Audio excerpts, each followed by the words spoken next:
दक्ष police news, पहिले खाकी मग बाकी। Nashik road Kamal army store Subhash road इथं एका मोटर स्कूटरवरील अनोळखी इसमांनी भगवान रवींद्र पाटील व त्याचा मित्र असे आर्मी नर्सिंगची परीक्षा देण्याकामी नाशिक रोड रेल्वे स्टेशन इथं उतरून सुभाष रोडनं पायी जात असताना पिक्सेल कंपनीचा मोबाईल व त्यांच्या खिशातून बळजबरीनं पैसे हिसकावून हातानं मारहाण करून जबरी चोरी केली होती। त्या अनुषंगाने नाशिक रोड पोलीस ठाण्यात गुन्हा दाखल होता। सदर गुन्ह्याचा तपास सहाय्यक पोलीस निरीक्षक प्रवीण सूर्यवंशी हे करीत होते।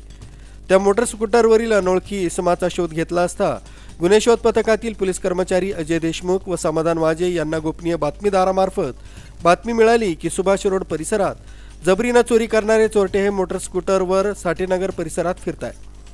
मिळालेल्या माहितीनुसार पोलीस हवालदार विजय टेमगर, नाना पानसरे, विशाल कुवर, नितीन भामरे यांनी सापळा रचून मोटरसायकल क्रमांक MS17 CU 7984 ही तसंच तिच्यावरील संशयित 3 चोरटे ताब्यात घेतले। त्यांच्याकडे माहिती घेता ते विधी संघर्षित बालक असल्याचं निष्पन्न झाल्यानं अधिक विचारपूस करून त्यांना विश्वासात घेऊन त्यांच्याकडून जबरी चोरी केलेला गुगल पिक्सेल कंपनीचा काळ्या रंगाचा मोबाईल तसंच पैसे जप्त करण्यात आले।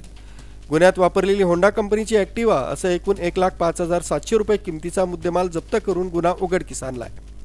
सदर उल्लेखनीय कामगिरी पोलीस आयुक्त संदीप कर्णिक, पोलीस उपायुक्त परिमंडळ 2 मोनिका राऊत, किशोर काळे, सहाय्यक पोलीस आयुक्त नाशिक रोड विभाग डॉक्टर सचिन बारी यांच्या मार्गदर्शनाखाली नाशिक रोड पोलीस ठाण्याचे वरिष्ठ पोलीस निरीक्षक जितेंद्र सपकाळे, बडेसाहेब नाईकवाडे, पोलीस निरीक्षक गुन्हे, सहाय्यक पोलीस निरीक्षक प्रवीण सूर्यवंशी, पोलीस उपनिरीक्षक संदीप पवार, गुन्हे शोध पथकाचे अविनाश देवरे, विजय टेमगर, विशाल कुवर, समाधान वाजे, प्रशांत नागरे, अजय देशमुख, नितीन भामरे, नाना पानसरे, संतोष पिंगळ आदींनी केली।